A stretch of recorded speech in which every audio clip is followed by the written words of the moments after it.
Hello everyone. जैसा कि आप सभी जानते हैं कि हम डेली बेस पे द इंडियन एक्सप्रेस जो है वो करते हैं। तो आज है 19 अक्टूबर 2025 और आज की हमारी जो इम्पोर्टेंट न्यूज़ रहेंगी वो होंगी। नंबर 1, काले हिरणों का छत्तीसगढ़ में पुनर्आगमन। यानी कि एक ऐसा समय आ गया था कि छत्तीसगढ़ के अंदर जो काला हिरण है वो देखने को नहीं मिल रहा था, लेकिन अब जो है वहाँ पर इनकी संख्या जो है वो बढ़ रही है। तो इसके बारे में हम जानने की कोशिश करेंगे कि इन्हें बचाने के लिए या फिर इनकी संख्या बढ़ाने के लिए सरकार के द्वारा क्या क्या कदम उठाए गए। और जो दूसरी न्यूज़ है कि भारत में जो गरीबी मापन है, यानी कि भारत के अंदर कौन व्यक्ति कितनी गरीबी रेखा के नीचे हैं, कौन जो है वो गरीबी रेखा के ऊपर हैं। तो इस प्रकार से जो गरीबी है उसका मापन किस प्रकार से किया जाता है। तीसरी जो न्यूज़ है कि अफ़गानिस्तान का पाकिस्तान की जो सीरीज है उससे हटने के पीछे क्या कारण है। हम जानते हैं कि जो अफ़गान और पाकिस्तान है इनके बीच में जो जंग है वो चल रही है, यानी कि विवाद जो है डूरंड लाइन पर बना हुआ है।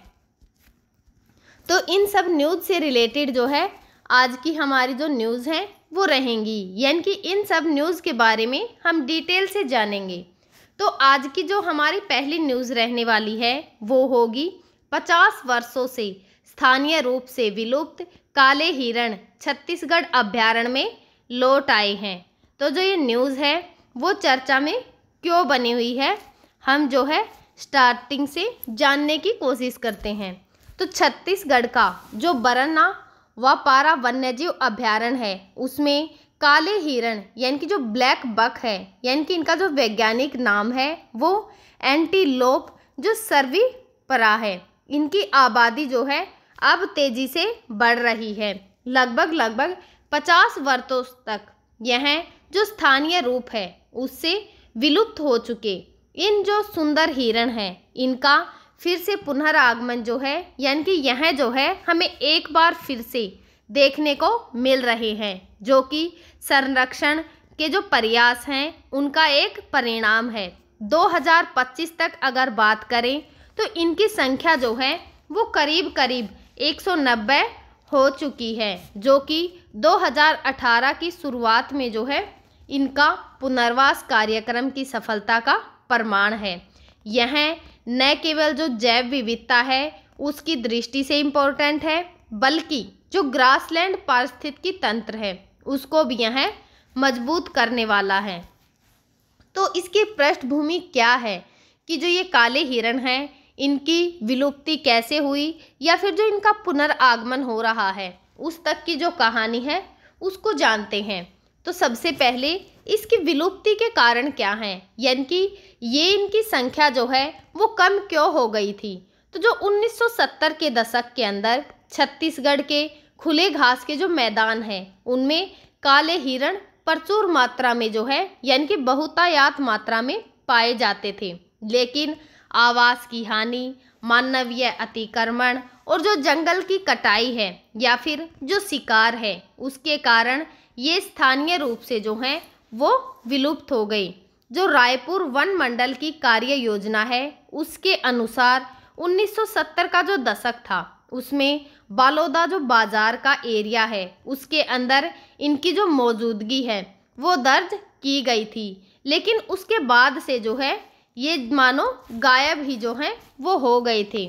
तो इनके जो पुनर्वास का प्रयास है वो कब स्टार्ट किया गया, तो 2018 के अंदर जो छत्तीसगढ़ का वन विभाग है उसके द्वारा वरण व पारा अभ्यारण्य जो कि 244.66 वर्ग किलोमीटर के एरिया में फैला हुआ है उसमें इनके पुनर्वास कार्यक्रम की जो है वो शुरुआत की गई। और 2021 और जो 2026 है उनकी जो 5 वर्षीय योजना है उसके तहत दिल्ली का जो नेशनल जूलॉजिकल पार्क है उससे 50 जो काले हिरण हैं वो लाए थे, यानी कि जो बिलासपुर के कनक पैडारी जूलॉजिकल गार्डन है वहाँ से 27 काले हिरण और कुल जो है 77 जो हिरण हैं उनको स्थानांतरित किया गया, जिन्हें पहले बंद जो एनक्लोजर और जो अनुकूलन है उसके अंदर रखा गया था। फिर इन्हें धीरे धीरे जो है खुले क्षेत्र में छोड़ा गया। और अगर बात करें वर्तमान की यानी कि 2025 की, तो 2025 अब तक की जो आबादी है, इनकी आबादी 190 तक पहुंच गई है। जो नर हिरण हैं उनके गहरे काले रंग और जो घुमावदार सींग वाले झुंड हैं अब अभ्यारण्य के खुले मैदानों में जो हैं वो देखे जा रहे हैं। जो बालोदा बाजार के डिविजनल फॉरेस्ट ऑफिसर हैं उनके द्वारा जो है यानी कि जो धमशील गणवीर हैं उन्होंने यह कहा है कि यह एक दृश्य जो है वो खो चुका था, लेकिन समर्पित जो टीम है उनकी मेहनत से अब जो है ये बहाल हो गया है। यानी कि जो काले हिरण हैं उनकी संख्या में हमें बढ़ोतरी जो है वो देखने को मिल रही है। तो इन सब के अंदर क्या क्या चुनौतियाँ पैदा हुई या फिर जो ये सफलता प्राप्त हुई है इसके पीछे के क्या कारक हैं। तो जो शुरुआत में इनके अंदर क्या बाधाएं आई थी कि 2020 में लगभग 30 हिरण की जो है रहस्यमयी मौत हो गई थी, यानी कि पता नहीं चला कि उनकी मौत का जो कारण है वो क्या था, जिससे कि जो ये कार्यक्रम है उन पर भी जो है वो संकट आ गया था। लेकिन जो वन विभाग हैं उनकी निगरानी जो है और अधिक बढ़ाई गई, आवास के अंदर सुधार किया गया और जो स्वास्थ्य जांच है उसको भी मजबूत किया गया। तो इसकी सफलता के पीछे का क्या रहस्य है? जो ग्रासलैंड बहाली है, यानी कि जो आक्रामक पौधे हैं उनको हटाकर जो देसी घास होती है उसको लगाया गया। और समुदाय की भागीदारी देखें तो जो स्थानीय समुदाय हैं उनको इसके लिए जागरूक किया गया और अब जो है संरक्षण में सहयोगी हैं। और जो राज्य स्तर है उस पर अगर इसका विस्तार देखें तो जो ये मॉडल है अब तक राज्य के जो अन्य अभयारण्य हैं उनमें लागू करने की जो योजना है वो बनाई गई है। जो काला हिरण है उसका क्या महत्व है?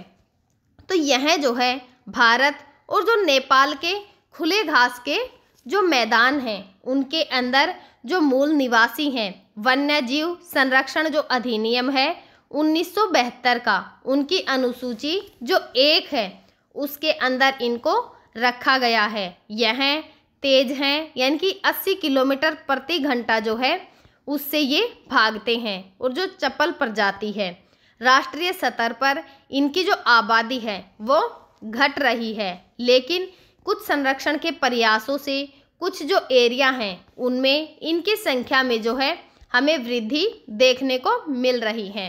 तो जो अभयारण्य है वो होता क्या है, यानी कि अभयारण्य का जो परिचय है उसके बारे में जानते हैं। जो बरनवा पारा अभयारण्य है जो कि महासमुंदर जिले में मौजूद है, जो बाघ, तेंदुआ, जंगली भैंसें या फिर वहाँ पर बहुत से प्रकार के जो पक्षी हैं उनके भी घर जो हैं वो देखे जाते हैं। यह राज्य जो है जो पर्यटन है उनका एक प्रमुख स्थल है। अब यहाँ पर काले हिरण जो हैं पर्यटकों के लिए आकर्षण का केंद्र जो है वो बन गए हैं।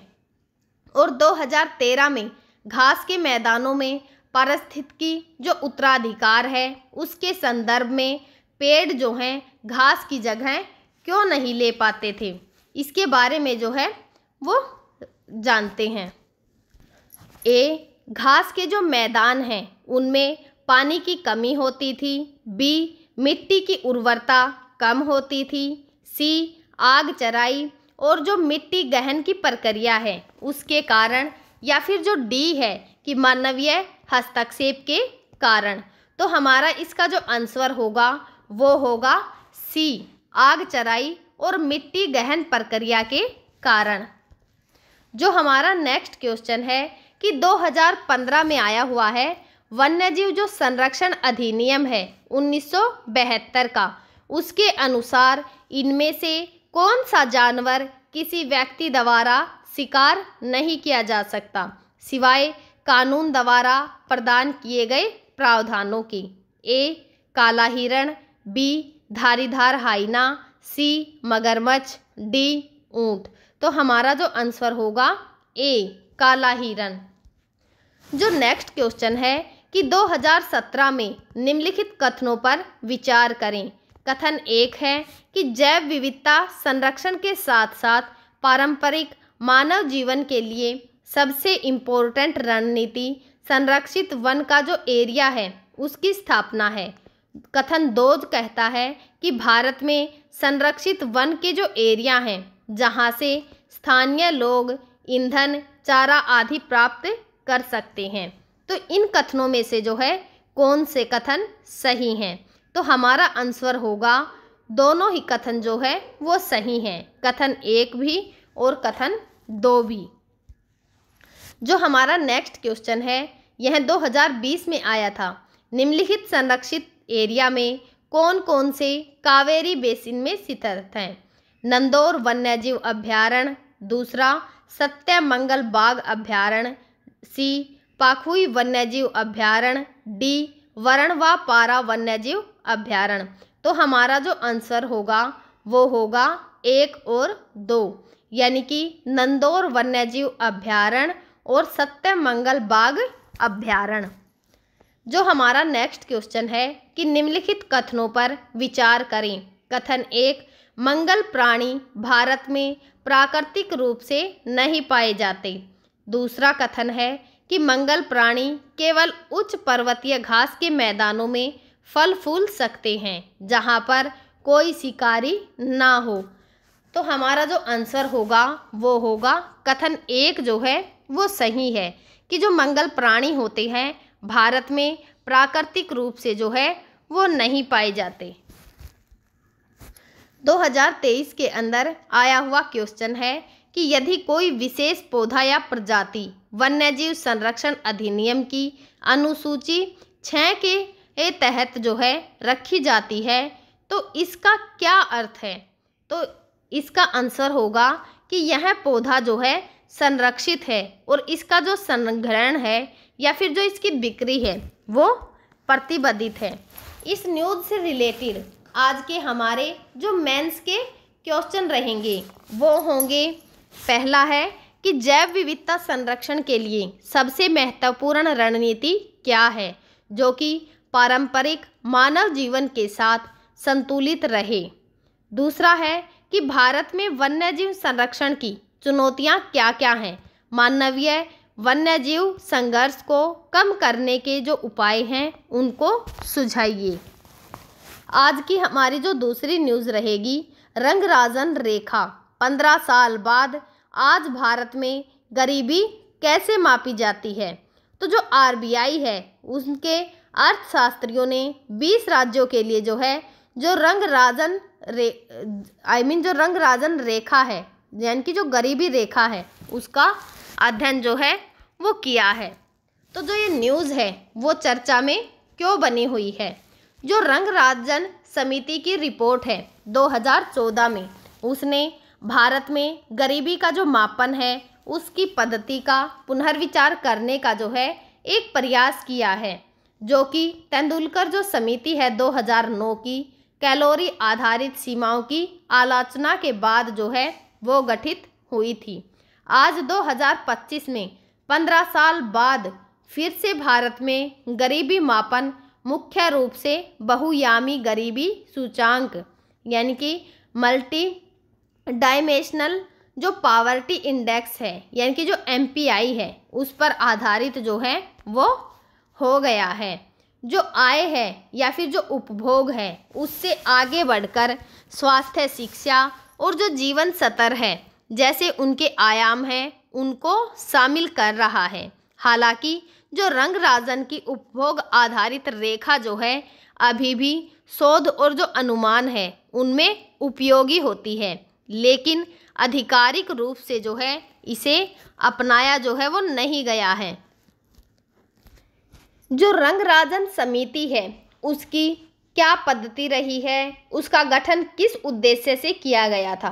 तो जून 2012 में जो ये रंगराजन समिति योजना है, इस आयोग ने जो पूर्व RBI के गवर्नर थे जो डॉक्टर C रंगराजन थे, उनकी अध्यक्षता में एक समिति जो है वो गठित की गई थी जो कि तेंदुलकर पद्धति की जो समीक्षा है वह करे, और जो रिपोर्ट है वो जून 2014 में जो है वो आई थी। तो उसकी मुख्य सिफारिशें क्या क्या थी कि जो गरीबी रेखा है उसको उपभोग व्यय पर आधारित रखा, लेकिन जो कैलोरी है उसके अलावा गैर खाद्य व्यय जैसे कि शिक्षा, स्वास्थ्य या फिर जो आवास है उनको शामिल किया गया। और 2011 और 12 के लिए जो रेखा जो है वो क्या रखी गई थी कि जो ग्रामीण एरिया हैं उनमें 972 रुपये प्रति व्यक्ति प्रति माह, और जो 32 रुपये जो हैं वो प्रति दिन। शहरी क्षेत्रों में 1407 रुपये प्रति व्यक्ति प्रति माह और 47 रुपये पर दिन का जो अनुमान है यानी कि 2011 और जो 12 है उसके अंदर गरीबी 29.5%, ग्रामीण में 30.9% और शहरों में 26.4% थी। तो जो तुलना देखें तेंदुलकर से जो रंगराजन है उनमें, तो जो गरीबी के आंकड़े हैं उनको 19% ग्रामीण और 41% शहरी यानी कि अधिक अनुमानित किया गया, क्योंकि यह वास्तविक जीवन यापन लागत को और अधिक बेहतर जो है वो दर्शाती थी। अगर भाग्य की बात करें तो सरकार ने इसे आधिकारिक रूप से जो है आज तक भी स्वीकार नहीं किया है, वह जो है तेंदुलकर पद्धति ही जारी रखे हुए हैं। तो जो 15 साल बाद 2025 में स्थिति जो है वो क्या है, तो जो रंगराजन रेखा है इसको मुद्रास्फीति CPI से समायोजित करके जो शोधकर्ता हैं 2022 और 23 के घरेलू उपयोग व्यय का सर्वेक्षण उस पर ही जो है वो लागू करते हैं। तो जो रंगराजन देव अनुमान है 2024 का कि 2022 और 23 में जो गरीबी दर है वो 10.8% है, यानी कि गांव के अंदर 11.3% और शहरों के अंदर 9.7%। जो अपडेटेड रेखा है यानी कि जो ग्रामीण है उनके लिए 1837 जो है पर माह, और जो शहरी हैं उनके लिए 2603 जो है प्रति माह। तो जो RBI का अध्ययन है 2025 का कि जो 20 राज्य हैं उनके लिए अपडेटेड रेखा यानी कि जो उड़ीसा है या फिर जो बिहार है, इनमें सबसे अधिक निम्न आधार से पूरे भारत के लिए रेखा जो है वो अपडेट नहीं है, लेकिन राज्य स्तर का जो अनुमान है कि गरीबी में 10 से 15% की जो गिरावट है उसको दिखा रहे हैं। विश्व बैंक जो है 2025 में $2.15 दिन यानी कि PPP पर जो है चरम सीमा पर गरीबी है 2.3%, और 2011 और 12 के लिए 16.2% से, यानी 17.1 करोड़ लोग जो हैं वो अभी भी बाहर हैं। और जो $3 प्रति दिन पर यानी कि 5.3% पर, तो आज भारत में जो गरीबी है उसका आधिकारिक जो मापन है यानी कि जो MPI है उस पर फोकस को देखें तो 2014 के बाद जो योजना आयोग की जगह नीति आयोग जो है उसने गरीबी मापन को बहुआयामी जो है वो बना दिया। यानी कि पहले अब जो नीति आयोग है, पहले इसको जो है क्या कहा जाता था, योजना आयोग कहा जाता था, लेकिन जो प्रधानमंत्री नरेंद्र मोदी हैं उन्होंने जो है 1 जनवरी 2015 को जो योजना आयोग है उसको नीति आयोग में जो है वो ट्रांसफर कर दिया। तो जो राष्ट्रीय बहुआयामी गरीबी सूचांक है यानी कि जो नेशनल MPI है, अब मुख्य उपकरण है जो कि UNDP और जो OPHI पद्धति है उस पर आधारित है। जो MPI है वो क्या मापता है, तो 3 आयाम यानी कि स्वास्थ्य, शिक्षा और जो जीवन का स्तर है इनको MPI मापता है, जो कि 12 संकेतक जैसे कि पोषण, मातृ स्वास्थ्य, स्कूली शिक्षा, स्वास्थ्यता, बिजली, बैंक खाता, इन सभी पर जो है वो संकेत करता है। यदि कोई घर 33% से अधिक संकेतों में वंचित है तो बहुयामी जो गरीबी के अंदर वह मौजूद है। और अगर प्रगति की बात करें तो जो नीति आयोग है 2025 के अंदर, तो 2013 से 14 से और लेकर 2022 से 23 तक 24.82 करोड़ जो लोग हैं वो बहुयामी गरीबी से जो हैं वो बाहर हैं। इसकी जो दर है वो 29.17% से घटकर 28% जो है वो रह गई है। सबसे अधिक कमी जो है वो उत्तर प्रदेश के अंदर यानी कि 5.94 करोड़, बिहार में 3.77 करोड़, और जो MPI का स्कोर है कि 0.118 2021 की जो कमी है उसको दर्शाता है। इनके क्या कारण हैं? तो जो योजनाएं हैं जैसे कि पोषण अभियान है, स्वच्छ भारत अभियान है, PM जन धन योजना है, यानी कि जो SDG है 1.2 जो कि 2030 तक गरीबी जो है आधी करने के लिए कहा जा रहा है, उससे पहले ही जो है वो लक्ष्य संभव हो रहा है। तो इस न्यूज़ से रिलेटेड हमारे जो प्रीलिम्स के यानी कि जो प्रीवियस ईयर क्वेश्चंस हैं उनको देखते हैं।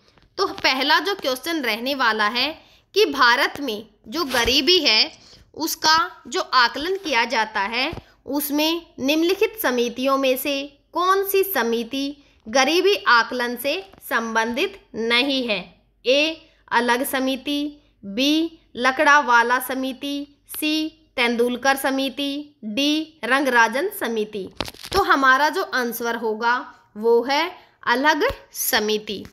तो भारत में जो गरीबी रेखा है उसके संदर्भ में गैर वित्तीय ऋण में क्या शामिल है? A घरेलू उपभोग व्यय, B शिक्षा एवं स्वास्थ्य व्यय, C आवास व्यय, D उपरोक्त सभी। तो हमारा जो आंसर होगा वो है घरेलू उपयोग व्यय।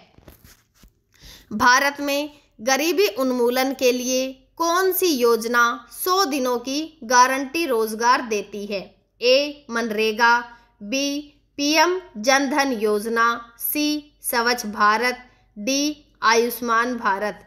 तो हमारा आंसर है A मनरेगा। भारत में एक दिए गए वर्ष में आधिकारिक गरीबी रेखाएं कुछ राज्यों में दूसरों की तुलना में अधिक क्यों हो जाती हैं? A मूल्य स्तर, राज्य दर राज्य भिन्न होते हैं, B कुछ राज्यों में गरीबी कम है, C कुछ राज्यों में जो जनसंख्या है वो बहुत अधिक है, D कुछ राज्यों में बेरोजगारी अधिक है। तो हमारा जो आंसर होगा कि मूल्य स्तर, राज्य दर राज्य जो है वो भिन्न होते हैं। हमारा जो नेक्स्ट क्वेश्चन है कि भारत में गरीबी मापने के लिए ऊर्जा आवश्यकताओं यानी कि जो कैलोरी है इसका उपयोग पहली बार किसने किया? A दांडेकर रथ समिति ने, B अलग समिति ने, C लकड़ावाला समिति ने, D तेंदुलकर समिति ने। तो हमारा जो आंसर है वो होगा दांडेकर रथ समिति ने। तो हमारा जो नेक्स्ट क्वेश्चन है कि बहुयामी गरीबी सूचांक MPI किसने विकसित किया? A ऑक्सफोर्ड गरीबी एवं मानक विकास पहल यानी कि OPHI ने, B विश्व बैंक ने, C संयुक्त राष्ट्र विकास ने यानी कि UNDP ने, और D है नीति आयोग ने। तो हमारा जो आंसर होगा वो होगा A ऑक्सफोर्ड गरीबी एवं मानव विकास पहल यानी कि OPHI ने। तो हमारे इस न्यूज़ से रिलेटेड जो आज के मेंस के क्वेश्चन रहेंगे वो होंगे, एक भारत में विभिन्न गरीबी अनुमानों के बावजूद सभी समय के साथ गरीबी स्तरों में कमी दर्शाते हैं। क्या आप इस बात से सहमत हैं कि ग्रामीण एवं जो शहरी गरीबी संकेतक हैं उनके संदर्भ में आलोचनात्मक परीक्षण कीजिए। जो हमारा दूसरा क्वेश्चन है कि भारत में गरीबी रेखा के निर्धारण में जो विभिन्न समितियां हैं, यानी कि तेंदुलकर या फिर जो रंगराजन हैं, इनकी भूमिका का मूल्यांकन कीजिए। क्या बहुआयामी दृष्टिकोण अपनाना आवश्यक है। आज की हमारी जो तीसरी जो न्यूज़ रहेगी, यानी कि तीसरी और लास्ट, वो होगी हमले में 3 खिलाड़ियों की मौत होने के बावजूद अफगानिस्तान ने पाकिस्तान में होने वाले त्रिकोणीय सीरीज के नाम जो हैं वो वापस ले लिए हैं। जो BBC है उन्होंने कहा है कि ACB के साथ एकजुटता से जो है वे खड़े रहे। तो जो ये न्यूज़ है वो चर्चा में क्यों बनी हुई है। जैसा कि हम सभी जानते हैं कि जो पाकिस्तान और अफ़गानिस्तान है उनके बीच में विवाद जो है वो चल रहा है। हाल ही में जो अफ़गानिस्तान है उसकी जो पतिका प्रांत है उनके उरगुन ज़िले में पाकिस्तानी हवाई हमलों में 3 जो युवा क्रिकेटर हैं, यानी कि कबीर आगा, सिबगतुल्ला और जो हारून है, इनकी मौत हो गई है। ये खिलाड़ी जो हैं सरना में एक मैत्रीपूर्ण मैच खेलकर लौटे थे और एक सभा के दौरान इनको निशाना पाकिस्तान के द्वारा बनाया गया। जो ये घटना है इसमें 5 अन्य नागरिक जो हैं और भी मारे गए, जबकि 7 लाख जो हैं 7 जो लोग हैं वो घायल हुए हैं। जो अफ़गानिस्तान के क्रिकेटर बोर्ड हैं, यानी कि जो ACB है, उन्होंने इसे पाकिस्तानी शासन द्वारा किया गया एक कायरतापूर्ण हमला बताया। जो करार देते हुए उन्होंने गहरा शोक भी जो है वो व्यक्त किया है। जो ACB है उसने सोमवार यानी कि 17 अक्टूबर 2025 को आधिकारिक जो बयान है वह जारी करके कहा कि यह घटना अफ़गानिस्तान का जो खेल समुदाय यानी कि जो एथलीट हैं और जो क्रिकेट परिवार हैं उनके लिए जो अपूरणीय क्षति है वो बताया। जो पीड़ित हैं उनके सम्मान में हम नवंबर के अंत में जो लाहौर और रावलपिंडी में होने वाले त्रिकोणीय जो T20 सीरीज है, यानी कि पाकिस्तान, अफ़गानिस्तान और जो श्रीलंका के बीच में होने वाली है, उनसे वे जो हैं पीछे हट रहे हैं। यह सीरीज 17 से 29 नवंबर तक जो है वो निर्धारित की गई थी।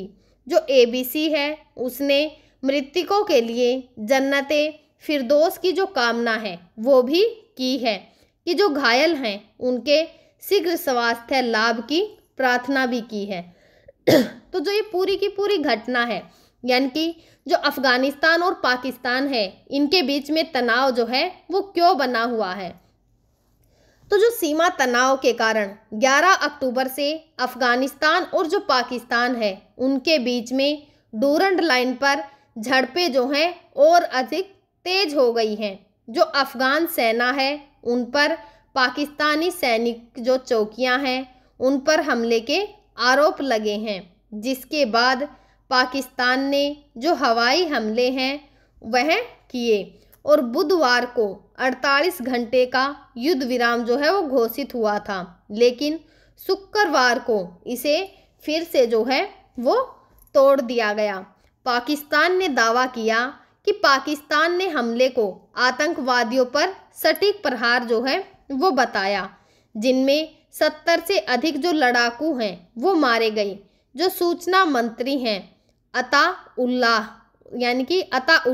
तारार, उन्होंने कहा कि जो नागरिक हैं उनको निशाना बनाने के दावे जो हैं जो पेश किए जा रहे हैं वो बिल्कुल झूठे हैं और यह अफ़गानिस्तान से संचालित जो आतंकवादी हैं उनका ही प्रचार है। जो अन्य हताहत हैं कि हमले में महिलाएं और जो बच्चे हैं उन समेत कई नागरिक जो हैं वो मारे गए हैं, यानी कि अफ़गानिस्तान ने इसे मानवाधिकारों का उल्लंघन भी जो है वो बताया है। जो अफ़गान क्रिकेटर हैं उनकी इन चीज़ों को लेकर क्या प्रतिक्रिया है, तो राशिद खान जो कि कप्तान हैं उन्होंने इसे एक कायरतापूर्ण हवाई हमला, महिलाओं, बच्चों और जो युवा क्रिकेटर हैं उनकी जान ले रहे हैं, जो कि अपने देश का प्रतिनिधित्व करने का सपना देख रहे थे। यह जो है एक अमानवीय और बर्बर नीति है। जो ACB है, इनका फैसला जो है वो सही है कि राष्ट्रीय जो गरिमा है सबसे ऊपर है। दूसरे जो क्रिकेटर हैं फजल हक फारूकी, ये जो हैं निर्दोष नागरिकों और हमारे घरेलू जो क्रिकेटर हैं उनको नरसंहार, एक घृणित समाहीन अपराध और जो मोहब्बत नबी हैं यानी कि जो पूर्व कप्तान हैं, उन्होंने यह कहा है कि यह जो पंक्तियां हैं उनके लिए नहीं बल्कि पूरे अफगान क्रिकेटर परिवार और जो राष्ट्र हैं उनके लिए एक दुखद घटना है, जो कि रहमानुल्लाह गुरबाज हमारे खिलाड़ियों की शहादत पर अल्लाह उन्हें जो है जन्नते फिरदौस अता करे। और जो तीसरे क्रिकेटर हैं उन्होंने भी जो है ऐसा ही कहा, लेकिन जो ACB है उसने सोशल मीडिया पर पीड़ितों की तस्वीरें साझा की, जिसमें कि 3 खिलाड़ी दिखाए जा रहे हैं जो कि मुस्कुरा रहे हैं और जो अफगानिस्तानी हैं उनकी राष्ट्रीय टीम ने जिम्बाब्वे के खिलाफ टेस्ट मैच की जो प्रैक्टिस है उसके दौरान 1 मिनट का मौन जो है वो रखा और उन्हें जो श्रद्धांजलि है वो भी अर्पित की। जो BCCI है या फिर जो ICC है, इनकी एकजुटता की बात करें तो BCCI 3 गुना अफगान क्रिकेटर कबीर आगा, सिबगतुल्ला और हारून की जो पंक्तियां हैं उन प्रांतों में कायरतापूर्ण सीमा पार जो हवाई हमले हैं उनमें मौत पर गहरा शोक व्यक्त करते हैं। हम जो है ACB क्रिकेटर बिरादरी और जो शोकाकुल परिवार हैं उनके साथ खड़े हैं। यह एक घृणित और अनावश्यक हमला है जो कि निंदनीय है। जो निर्देश हैं उनकी हानि खासकर जो प्रतिभाशाली खिलाड़ी हैं उनकी है, जो कि बेहद दुखद है। हम जो है अफगानिस्तान के लोगों को हृदय से जो संवेदना है वो देते हैं और उनका जो दर्द है उसमें भागीदारी भी। जो BCCI है उनके महासचिव देवजीत सेकिया ने कहा कि यह जो क्षति है पूरे क्रिकेट जगत के लिए है। जो ICC चेयरमैन है जैसा यानी कि जो पूर्व BCCI सचिव, उन्होंने X पर लिखा है कि यह जो है एक युवा प्रतिभाओं के एक बेमानी जो हिंसा है वो खो रही है, जो कि हम जो है ACB के साथ जो है वो खड़े हैं। जो ICC है उसका क्या बयान रहा है, तो ICC जो है 3 गुना जो अफगान क्रिकेटर हैं उनकी मौत से जो है वो सतब है और दुखी भी। ये खिलाड़ी जो हैं एक मैत्रीपूर्ण खेल मैच जो है वो खेल के लौटे थे, जो कि हिंसा, परिवार या फिर जो समुदाय और क्रिकेट जगत के 3 चमकते हुए जो सितारे हैं वो थे, जो कि अब छिन गए हैं। हम जो है ACB के साथ एकजुटता से हैं और जो दोषी हैं उनके खिलाफ बड़े कदम उठाने की जो मांग है वो कर रहे हैं। जो पाकिस्तानी क्रिकेटर बोर्ड है यानी कि जो PCB है उसकी क्या प्रतिक्रिया रही है, तो PCB ने जो है अभी तक कोई भी आधिकारिक बयान जो है वो जारी नहीं किया है।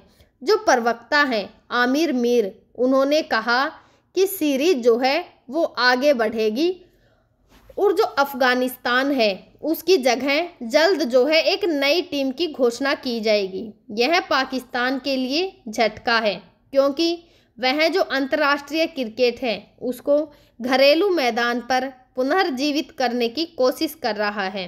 भारत पहले से ही सुरक्षा कारणों से पाकिस्तान के साथ द्विपक्षीय सीरीज से जो है वो पहले ही दूरी बनाए हुआ है। जो क्रिकेट है अगर उस पर असर की बात करें तो यह घटना जो क्रिकेट और भू राजनीतिक तनाव है उनसे जोड़ी जाती है। जो अफगानिस्तान है हाल ही में ही एशिया कप 2025 में पाकिस्तान से हारा था। अब जो है ACB ने पाकिस्तानी कोचों और जो स्टाफ है उसको हटाने की मांग जो है वो उठाई है। अगर इसके क्षेत्रीय संदर्भ को देखें तो भारत और जो अफगानिस्तान है उनके मजबूत क्रिकेट संबंध हैं, जो कि बीसीसीआई ने अफगानिस्तान और जो आईसीसी की पूर्ण सदस्यता है उसे दिलाने में हेल्प की है। यह बयान भारत पाक का जो तनाव है उसको भी प्रतिबंधित कर रहा है। और अगर बात करें कि जो एक्स पर पोस्ट शेयर हुई हैं उनमें क्या प्रतिक्रियाएं जो हैं वो दिखाई गई हैं, तो जो उपयोगकर्ता हैं उन्होंने पाकिस्तान को आतंकवादी देश कहा, जो कि एसीबी का जो फैसला है उसका समर्थन भी किया। कुछ ने बीसीसीआई से कि जो पाकिस्तान है उसके साथ क्रिकेट बंद करने की जो मांग है वो भी की है। तो इस न्यूज़ से रिलेटेड आज के हमारे जो क्वेश्चंस रहेंगे वो देखते हैं। तो पहला है कि डूरंड लाइन क्या है। हमारे जो विकल्प हैं कि ए जो है भारत पाकिस्तान जो सीमा है वो है, या फिर पाकिस्तान अफगानिस्तान सीमा है, सी भारत चीन सीमा है, डी अफगानिस्तान और ईरान सीमा है। तो हमारा जो आंसर होगा वो होगा बी, पाकिस्तान और जो अफगानिस्तान है उनकी सीमा को जो है डूरंड लाइन कहा जाता है। जो डूरंड आयोग है यानी कि डूरंड कमीशन 1893 का गठन किस उद्देश्य से किया गया था। विकल्प एक, विश्वविद्यालय अधिनियम में बदलाव की सिफारिश, बी पुलिस प्रशासन में सुधार, सी भारत अफगानिस्तान यानी कि अब पाकिस्तान और अफगानिस्तान के बीच डूरंड लाइन की परिभाषा, डी ब्रिटिश सेना में विदेशी सैनिकों की भर्ती। तो हमारा आंसर होगा सी, डूरंड लाइन की परिभाषा। तो जो अफगानिस्तान को पूर्ण आईसीसी सदस्यता कब मिली। हमारे ऑप्शन हैं 2013, 2015, 2017 या फिर 2019। तो हमारा जो आंसर है वो होगा सी, 2017। साउथ एशियन यूनिफाइड क्रिकेट यानी कि SAUC टूर्नामेंट में अफगानिस्तान सहित कितने सदस्य देश हैं। विकल्प हैं 5, 7, 8 या फिर 101। तो हमारा जो आंसर होगा वो है बी, 7 देश। कौन कौन से, बांग्लादेश, भूटान, भारत, मालदीव, नेपाल, पाकिस्तान, श्रीलंका, अफगानिस्तान। हमारा जो आज के मेंस के क्वेश्चन रहने वाले हैं, पहला है कि अफगानिस्तान में तालिबान शासन के लगभग 1 वर्ष पूरे हो चुके हैं। तालिबान शासन के तहत अफगानिस्तान की जो वर्तमान स्थिति है उस पर भी चर्चा कीजिए। और जो अफगानिस्तान है उनके भारत के लिए जो महत्व है उसका मूल्यांकन भी कीजिए। जो दूसरा क्वेश्चन है कि पाकिस्तान अफगानिस्तान संबंधों को कैसे आकार दिया है, भारत को क्या प्रतिक्रिया अपनानी चाहिए। हम जो है आगे भी आप सभी के साथ इसी प्रकार से जो करंट की इम्पोर्टेंट न्यूज़ होंगी उनको आप सभी के साथ जो है वो शेयर करते रहेंगे। तब तक आप पढ़ते रहिए, खुश रहिए। Thank you.